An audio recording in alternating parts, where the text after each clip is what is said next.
नमस्कार साथियों, स्वागत है आपका हमारे YouTube चैनल में। आप छत्तीसगढ़ की किस जगह से हमारे समाचार सुन रहे हैं, कृपया कमेंट बॉक्स में लिखकर हमें जरूर बताएं। रायपुर से प्रस्तुत है छत्तीसगढ़ के प्रादेशिक समाचारों के साथ में रजनी शुक्ला। पहले मुख्य समाचार। प्रदेश में लोकसभा चुनाव के तीसरे चरण के तहत 7 संसदीय क्षेत्रों में आज शाम थम जाएगा चुनाव प्रचार। चैम्बर ऑफ कॉमर्स ने सभी व्यापारियों से 7 मई को मतदान दिवस पर 1 बजे तक बाजार बंद रखने की अपील की है। रायपुर पुलिस ने आईपीएल क्रिकेट मैच में सट्टा खेला रहे 26 आरोपियों को पुणे से किया गिरफ्तार। और केंद्रीय जीएसटी टीम ने रायपुर से एक व्यापारी को गिरफ्तार कर 71 करोड़ रुपए से अधिक की जीएसटी चोरी का किया पर्दाफाश। अब समाचार विस्तार से। प्रदेश में लोकसभा चुनाव के तीसरे चरण के तहत रायपुर सहित 7 संसदीय क्षेत्रों में आज शाम चुनाव प्रचार थम जाएगा। इसके बाद प्रत्याशी घर घर जाकर जनसंपर्क करेंगे। राज्य की 7 लोकसभा सीटों रायपुर, दुर्ग, बिलासपुर, कोरबा, जांजगीर चांपा, सरगुजा और रायगढ़ में 7 मई को मतदान होगा। इस बीच निर्वाचन आयोग ने मतदान दिवस और उसके एक दिन पूर्व प्रिंट मीडिया में प्रकाशित होने वाले राजनीतिक विज्ञापनों को पहले से प्रमाणित कराने के निर्देश दिए हैं। राज्य की मुख्य निर्वाचन पदाधिकारी रीना बाबा साहेब कंगाले ने बताया कि प्रदेश में तीसरे चरण के लोकसभा चुनाव के तहत मतदान दिवस और उसके एक दिन पूर्व प्रकाशित होने वाले विज्ञापनों के लिए पूर्व प्रमाणीकरण मीडिया प्रमाणन समिति से करवाना अनिवार्य होगा। भारत निर्वाचन आयोग के निर्देशों के अनुसार 7 मई को होने वाले तीसरे चरण के मतदान के मद्देनजर संबंधित क्षेत्रों में मदिरा दुकानें आज 5 मई को शाम 5 बजे से बंद हो जाएंगी। ये दुकानें 7 मई तक बंद रहेंगी। अब जबकि प्रदेश में तीसरे चरण के चुनाव के तहत प्रचार के लिए 24 घंटे से भी कम का वक्त बचा है, सभी राजनीतिक दल मतदाताओं को अपने पक्ष में करने के लिए पूरा जोर लगा रहे हैं। भाजपा के वरिष्ठ नेता और मुख्यमंत्री विष्णुदेव साय ने कल बेमेतरा जिले के नवागढ़ में आम सभा को संबोधित किया। उन्होंने आरोप लगाया कि राज्य की पिछली कांग्रेस सरकार ने जनता से वादाखिलाफी की। श्री साय ने कहा कि प्रदेश में भाजपा के पक्ष में माहौल है और कांग्रेस के कई नेता भाजपा में प्रवेश कर रहे हैं। इस बीच जांजगीर चांपा जिले में जिला पंचायत अध्यक्ष यनीता चंद्रा कल भारतीय जनता पार्टी में शामिल हो गई हैं। उन्होंने भारतीय जनता पार्टी के प्रदेश प्रभारी नितिन नवीन की उपस्थिति में भाजपा में प्रवेश किया। उनके साथ उनके पति यशवंत चंद्रा और कई सरपंच तथा पूर्व सरपंच भी भाजपा में शामिल हुए हैं।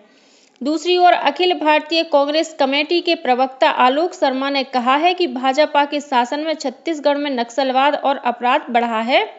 कांग्रेस मुख्यालय राजीव भवन में कल पत्रकारों से चर्चा करते हुए श्री शर्मा ने आरोप लगाया कि केंद्र में भाजपा सरकार के पिछले 10 वर्ष के शासनकाल में किसानों की आमदनी घटी है और उनकी आत्महत्या की दर दुगनी हो गई है।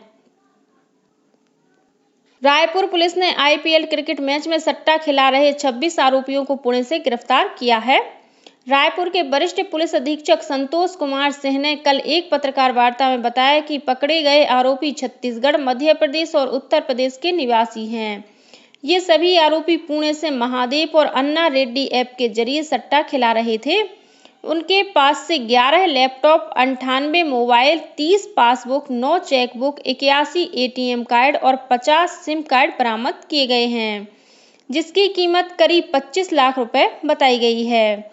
इन सटोरियों से जब्त लैपटॉप और मोबाइल फोन के माध्यम से लगभग 30 करोड़ रुपए से अधिक के लेन देन की जानकारी प्राप्त हुई है।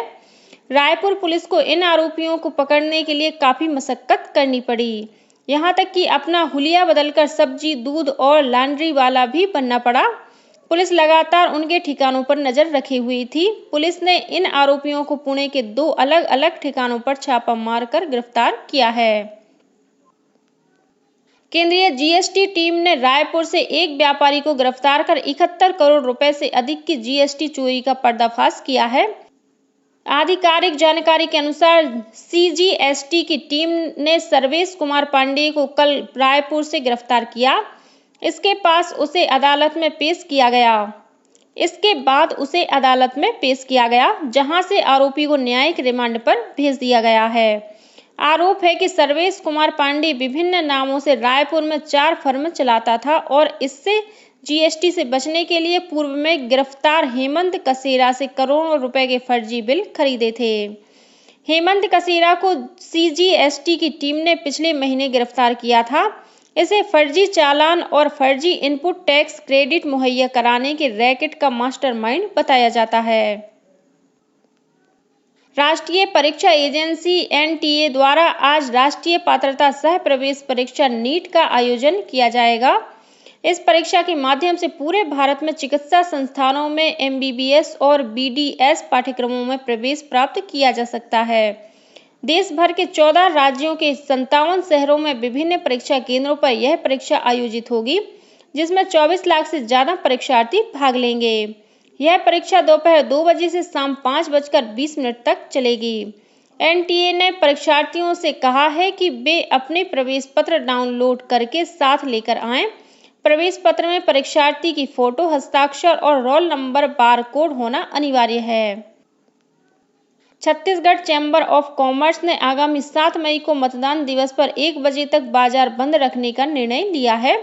चैम्बर द्वारा जारी विज्ञप्ति के अनुसार पहले मतदान फिर दुकान अभियान के तहत सभी व्यापारियों से यह अनुरोध किया गया है कि वे स्वयं भी मतदान करें और अपने संस्थानों में कार्यरत कर्मचारियों तथा परिवारजनों को भी मतदान करने के लिए प्रेरित करें। चैम्बर ने व्यापारियों से अपील की है कि मतदान के दिन 7 मई को 1 बजे के बाद ही अपने व्यापारिक प्रतिष्ठान खोलें। इस बीच मतदान का प्रतिशत बढ़ाने और लोगों को वोट डालने के लिए प्रेरित करने के उद्देश्य से राज्य के विभिन्न जिलों में अनेक कदम उठाए जा रहे हैं। गौरेला, पेंड्रा, मरवाही जिले में प्रशासन ने कैंडल मार्च निकालकर लोगों को मतदान करने के लिए जागरूक किया। वहीं इसी जिले में विभिन्न व्यापारिक प्रतिष्ठानों में मतदान के बाद अंगुली पर अमिट स्याही का निशान दिखाने पर सामानों की खरीदी में 10% की छूट देने का निर्णय लिया गया है। इधर जांजगीर चांपा जिले में रोजगार के लिए दूसरे शहरों में गए मतदाताओं को मतदान करने के लिए वापस बुलाने घर आजा संगी अभियान चलाया गया। इस अभियान के अंतर्गत जिले से पलायन किए लगभग 24,000 लोगों से बातचीत की गई, जिनमें से 9,000 से अधिक श्रमिकों की घर वापसी हो चुकी है। इन श्रमिकों का जिला प्रशासन द्वारा तिलक लगाकर और श्रीफल भेंट कर सम्मान किया गया। इस बीच प्रदेश में 85 वर्ष से अधिक उम्र के बुजुर्ग और दिव्यांग मतदाताओं के लिए होम वोटिंग का सिलसिला जारी है।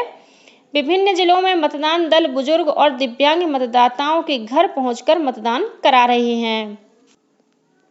बेमेतरा जिले में बीते 28 अप्रैल को हुए सड़क हादसे में मृत व्यक्तियों के परिजनों को केंद्र सरकार ने 2-2 लाख रुपए मुआवजा देने की घोषणा की है। वहीं घायलों को 50-50 हजार रुपए का मुआवजा दिया जाएगा। यह राशि प्रधानमंत्री राष्ट्रीय सहायता कोष से दी जाएगी। गौरतलब है कि बेमेतरा के कठिया गांव में हुए सड़क हादसे में 9 लोगों की मौत हो गई थी, वहीं 22 अन्य लोग घायल हो गए थे। इस बीच बिलासपुर जिले के रतनपुर थाना क्षेत्र में बीती रात तेज रफ्तार बस ने सड़क किनारे खड़ी ट्रेलर को टक्कर मार दी।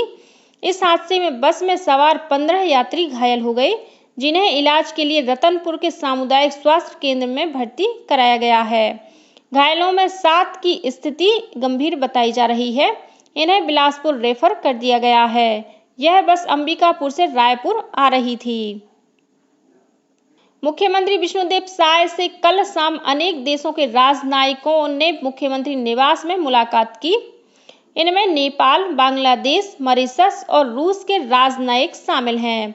ये राजनयिक छत्तीसगढ़ में तीसरे चरण के तहत 7 मई को होने वाले लोकसभा चुनाव का अवलोकन करने पहुंचे हैं।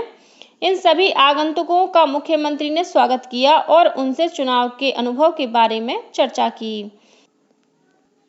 रायपुर की पीएमएलए विशेष अदालत ने शराब घोटाला मामले में गिरफ्तार अनवर ढेबर की जमानत याचिका को खारिज कर दिया है।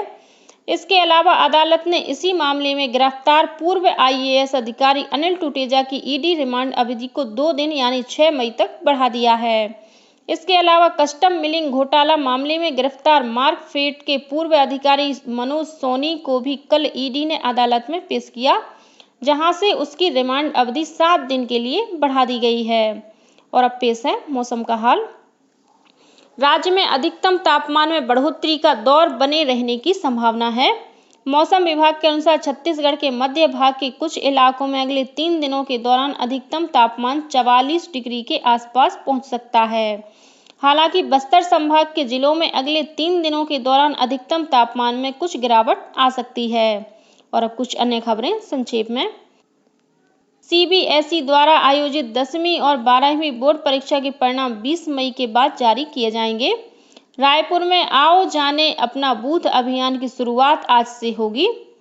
इसके तहत मतदाता सुबह 8 बजे से 11 बजे तक अपने अपने बूथों का निरीक्षण कर वहां उपलब्ध कराई गई सुविधाओं का अवलोकन कर सकते हैं।